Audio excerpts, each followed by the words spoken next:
Testing. Welcome everybody, and welcome everybody on the web as well. Today's discussion theme, we all know it, and thank you for coming here, and thank you very much for the candidates taking the time. They're doing a number of debates, one right after this, so they might not really have that much of an opportunity to meet and take some of your questions.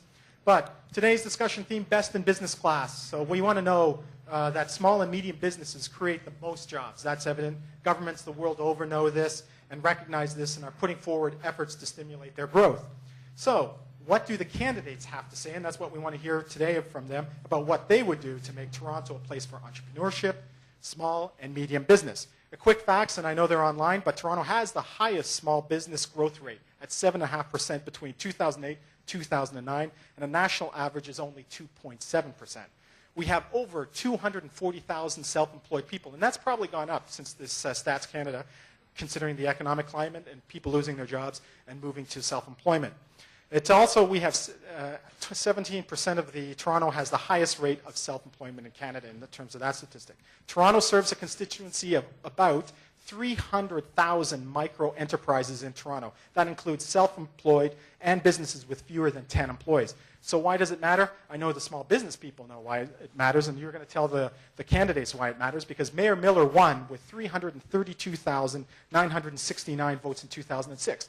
My God, if you guys went out there and voted, you can definitely make a difference, and we're going to hear why now with the candidates. We've heard what candidates have said about public transit, environmental priorities, senior issues, real estate property, and so on.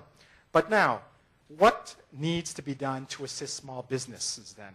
So we're going to start off the format today. Yes, many new Canadians have started small businesses in Toronto. Is there something special the city can do to assist them? George?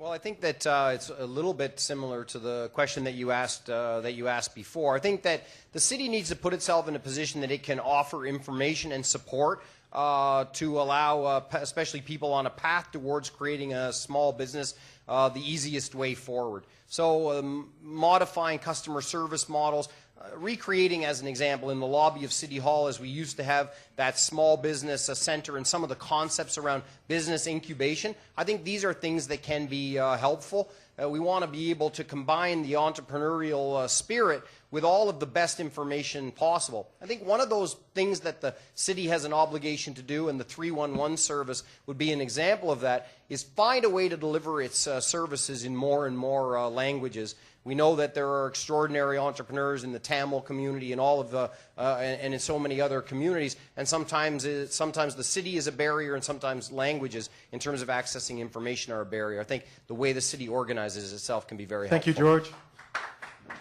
Rocco? There's no question that the service level, again, back to this one-stop shopping, is critical. I think, though, that the city can also play a convener role to bring some of the ethnocultural business councils that have sprouted up more into the mainstream, working with the Board of Trade and other groups as well, because groups like the Tamil Canadian Business Council, Chamber of Commerce, are phenomenal, and they've grown in the last 5-6 years from a yellow pages that they produced that was, maybe 60 pages to a 3-4 inch thick document. So that's incredible. Many of those businesses are actually sprouting up in what are so-called priority neighborhoods. And I think there's an opportunity for the city to be more generous, quite frankly, in the use of tax increment financing to spur activity, because those are areas where we need more economic dynamism to begin with. And these groups are the ones that are actually leading the way in those areas and deserve a bit of support to do that, because it serves a double bottom line. Thank you very much, Rocco. Rob? We have to inform new business owners about service clubs. The networking is so crucial. The Lions Club, or Kiwanis Club, or Rotary, it helped out myself, helped out our business, it helps out so many other businesses around. And networking at Etobicoke Chamber of Commerce, it was phenomenal. You go to these meetings and there's 100 people in a room, and you help each other out, and we have to inform people about these clubs, because a lot of small business owners, especially new business owners, aren't aware of these clubs. So as a mayor, I'm going to make sure all these businesses are aware of these clubs that are available. Thank you. Joe? I want to establish a diversity network. One thing that amazes me about this city is that 50% of us were not born in this country. I'm always astounded to meet people whose best friend now is running some huge corporation in India or somewhere else, whose uncle or relative is the president of a country or minister. But you know what? Only those people from the small community know it. But the rest of us do not know about it. It should be possible to connect the rest of us with that in a win-win situation. So what I've said on January 13, when I declared my candidacy, actually, that I will do 2 countries per continent. And this, by the way, the mayor's got to make it happen, but it'll have to be operated outside of City Hall in order to give it the flexibility in order to do a job. So we'll have a complete inventory of 2 countries per continent in the next 4 years where you know a who's who.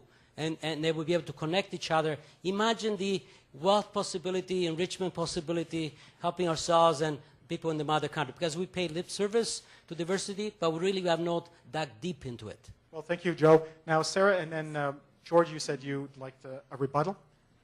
Sarah? Okay, well, again, it gets back to reducing the government obstacles that are in place. So I want to reduce business taxes, especially in our high-priority neighborhoods.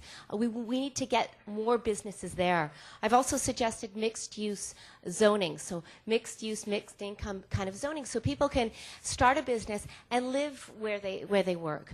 I'd like to create a buffer zone around some commercial areas, like on Bloor Street, so we have a mixed-use, sort of quiet mixed-use, in between commercial areas and the residents. So we create this buffer to really stop the war between residents and our restaurants, for example, and work on how do we make these areas better for the business owners and for the residents. So those are 2 areas I would look at. Let's reduce the government bureaucracy, the government laws that are there, and let's work towards making these areas work for all of us. Okay, thank you, Sarah. Now, George, you have a rebuttal, 30 seconds. To Joe Pantalone, he said that he wants to create a diversity council, but I think one of the things, I think that one of the things that you ought to have done in all the time that you've had there is enforce the very city policy that the city council brought forward in 2003, which with respect to procurement suggested that the city would be more effective at making sure that its procurement supported diverse businesses and